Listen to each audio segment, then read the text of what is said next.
तो चलिए बेटा, आज इस लेक्चर में ना हम वेव ऑप्टिक्स की प्रॉब्लम नंबर 6 को सॉल्व करने जा रहे हैं।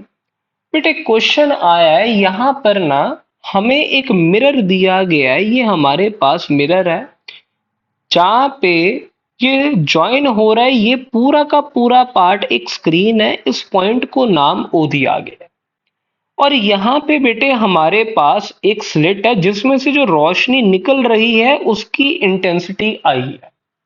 अब शीशा रखने का महत्व क्या है, फायदा क्या है, क्वेश्चन है क्या, इसको समझते हैं।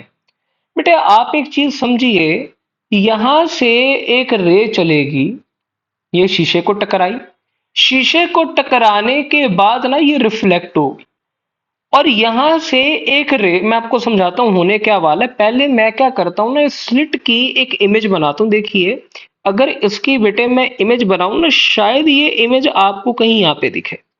ये स्लिट आ गई आपके पास। अब यहां से एक डॉटेड लाइन क्रिएट कर देता हूं आपके रेफरेंस के लिए। मान लीजिए यहां से टकराने के बाद ये वेव कुछ यहां चली गई और एक ऐसी वेव है बेटे जो यहां से सीधी इधर जा रही है। आई होप आपको ये बातें समझ आती हैं। यहां से एक वेव सीधी इधर गई। अब ये जो दो वेव्स जा रही हैं ये आपस में इस पॉइंट पे इंटरफेयर कर रही हैं और इंटरफेरेंस पैटर्न बनेगा। लेकिन अगर मैं आपको शॉर्ट में समझाने की कोशिश करूं ना, ये एक तरीका है टू क्रिएट टू स्लिट्स। एक यहां आ गई और एक स्लिट बेटे नीचे आई है। और अगर आप देखो जो स्लिट्स के बीच की दूरी आई है ना, शायद ये 2D आई है। खैर ये तो मैंने आपकी नॉलेज के लिए बता दिया। अब बेटे सवाल आया है, ये जो पॉइंट ओ आया है, इस पॉइंट ओ के ऊपर नेट इंटेंसिटी कितनी आएगी? ठीक है ना। चलो पहले मैं आपको एक चीज समझाता हूं। बेटे ये जो आपके पास वेव आई है, ये रे ऑफ लाइट आई है, ये जो आपके पास एनर्जी आई है ना, इसके लिए ये जो शीशा आया it is acting as a denser medium. तो जैसे ये टकरा के वापस जाएगी, इसको ये अंदर पाथ डिफरेंस λ/2 का हमें ऐड करना पड़ेगा। अब आप समझिए, ये जो पॉइंट ओ है, एक वेव तो बेटे सीधा इधर आएगी और एक शायद जस्ट इससे पहले टकरा के, देखो मैं आपको चीज समझाता हूं। ये आ गया आपके पास सोर्स वन, ये आ गई इसके नीचे, जस्ट नीचे इमेज। बट ये इमेज एक तरह से सोर्स का काम करेगी, यहां से भी रे ऐसे चलेगी। आप समझना, हमें तो पॉइंट ओ पे बोला था। अब आप देखो बेटे, ज्योमेट्रिकली ये वाली कौन सी वेव होती? ये होती रिफ्लेक्टेड वाली। आप समझ रही हो ना। अब ज्योमेट्रिकली तो दोनों बराबर चले हैं, बट आप जानते हो, मैं जानता हूं, जैसे ही एक वेव चल के रिफ्लेक्ट हुई है, रिफ्लेक्ट होने के बाद आप समझो, अगर ये लेंथ x है, ये x है, तो ऑप्टिकली ये x ने, it should be x plus λ/2, क्योंकि रिफ्लेक्ट हुई है डेंसर मीडियम से, तो λ/2 का पाथ डिफरेंस ऐड करना पड़ेगा। ये x थी, तो जो पाथ डिफरेंस आया ना, ये आएगा x प्लस λ/2 माइनस x, ये कटेंगे, ये आ गया λ/2, यानी कि डिस्ट्रक्टिव इंटरफेरेंस। और अगर बेटे O पे डिस्ट्रक्टिव इंटरफेरेंस आया, ये देयर फोर आपको ना वहां पे इंटेंसिटी मिनिमम मिलेगी। मिनिमम कह लो या कह लो वहां पे आपको डार्क फ्रिंज मिलेगी, वहां पे इंटेंसिटी आपको जीरो मिलेगी। आई होप आपको ये पहला पॉइंट समझ आया। अब बेटे अगली चीज पूछे, location of first maxima above O. अब लेट अस से ये जो लोकेशन आई है, this is the location of first maxima. अब बेटे अगेन मेरा आपसे वही सवाल है, आप समझना। अब केस आया है, एक स्लिट ये थी, एक ये थी, ये इनका सेंट्रल पार्ट आ गया, ये स्क्रीन आई है आपके पास। आप देखो बेटे, एक वेव ऐसे गई, ठीक है जी। देखो एक वेव यहां से ऐसे गई और एक वेव यहां से ऐसे गई है।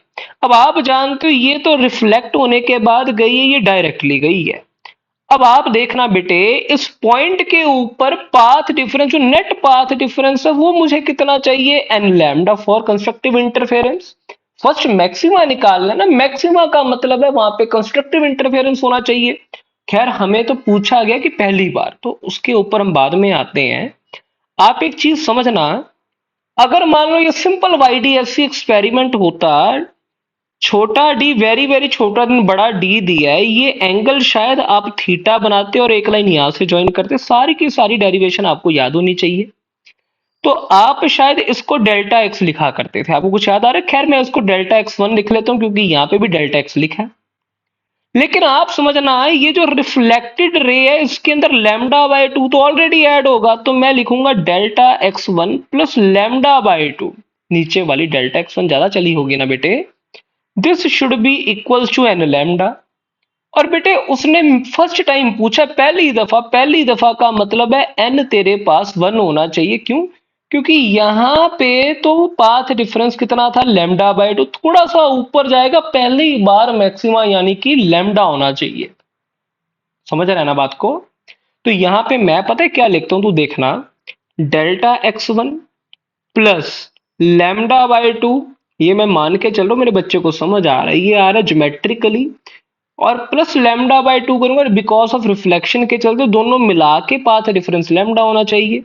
डेल्टा एक्स वन के चलते कितना आना चाहिए, ये आ गया लैम्डा बाय टू। अब एक चीज समझ, अगर तेरे को डेरिवेशन याद है बेटे, ये दूरी कितनी थी, अब इसको बेटे लकीर का फकीर नहीं बनना, ये भी डी था, ये भी डी था, याद करना शीशा लगा हुआ है, ये भी डी आया, ये भी डी आया, तो टोटल स्लिट्स के बीच की दूरी टू डी है। तो मैं पता है क्या लिखूंगा, delta x one by two D, derivation में मान के चल रहा हूं मेरे बच्चे को याद है, this is equals to y by capital D. अपने को निकालनी है हाइट जहां पे मैक्सिमम बना, यानी कि अपने को वाई निकालना है, समझ रहा है ना, अपने को ये निकालना है वाई, ठीक है। और यहां पे जो वाई आया, this is equals to delta x one into capital D divided by two d. Delta x one की वैल्यू डाल दी लैम्डा बाय टू, और ये नीचे टू था, ये फोर बन जाएगा, ये बचेगा capital D by small D. तो हमारा जो रिजल्ट आया, आई होप आपको समझ आया है, ये आ गई हाइट जहां पे फर्स्ट मैक्सिमा बनेगा, पहली बार मैक्सिमा बनेगा ओ से ऊपर। आई होप बेटे आप सभी को क्वेश्चन समझ आया है। अगर इसमें आपको कोई भी डाउट है तो प्लीज नीचे दिए कमेंट सेक्शन में जरूर बताएं। Thanks for watching.